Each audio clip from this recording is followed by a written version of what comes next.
Let's move to Bones and All, a film about a young woman Woo. abandoned by her father who embarks through the back roads of America, where she meets a drifter who she finds shares similar tastes. Taylor Russell and Timothée Chalamet star in this story of young love from Luca Guadagnino. Art, was this the right blend of Call Me By Your Name and Suspiria? Bro, I've been calling this Malby by your name. This is a movie that Armie Hammer definitely wishes he was in.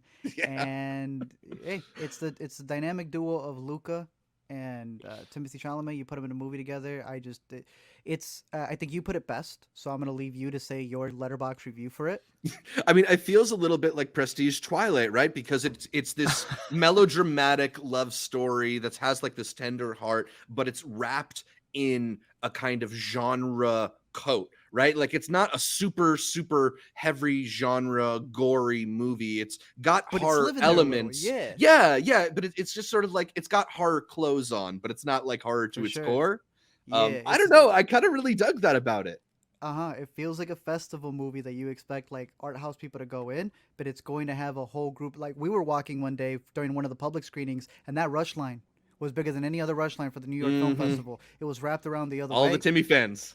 Whoo, I was ready to walk by and talk about the ending to it, but it is based off of a book, so I'm not exactly sure how many people know what the material is or not, because Right. I knew going in, because a lot of people, not from the promos, just people were saying, "Oh, this is the movie." Yeah. Uh, Alina did not know, so we had two completely different experiences going into the movie once scenes start happening. But considering that it is based off a book, I feel that information may be out there. The trailer doesn't really spoil it, but it really is just, if you want to call it a road trip type movie, where you're following um, a young girl who has realized something about herself and is trying to Mhm. find other people who can connect with her and relate to her. And I think that there are a lot of really nice thematic elements to that, but it's really just a character piece of following her and the different people who she comes across. There are, I don't want to call them cameos, but surprise appearances in this movie, and Oh yeah. every supporting actor in this film delivers. I think one of the supporting actors, if it wasn't for one other movie we'll be talking about later in this, I think in this podcast, one of the best supporting performances of the year from this man. It's just overall delivers, I think, on the acting, on its tone, the way that it's shot, and it's the weirdest love story that I was expecting from this year. So I would give it a recommendation, bones and all. Absolutely. From just being a regular, I don't know, moviegoer, I think you would enjoy it if you're there for the heartthrob that is Timothy Chalamet, and if you're one who wanted to see something a little bit more prestige, like Zach said, it is prestige Twilight in the weirdest way possible. Yeah, Austin, what do you think of Bones and All? Did you dig it? I dug it. Listen, we know what Luca does. We Yeah. know the style that he often conveys with his filmmaking. The script is always pretty on point. I do have an issue with this movie when Hmm. it comes to the ending. I think the ending meanders and it it It could have does. stopped at a place Yeah. and then it goes on and I felt the last 15 minutes were kind of just okay. I didn't Yeah. love it. But you are feeling every scene between Mm-hmm. these two characters on that poster in Hmm. the way that you are supposed to feel it. And what shocked me shouldn't have shocked me, considering Lucas past and the movies he's directed before. Uh, it's visceral.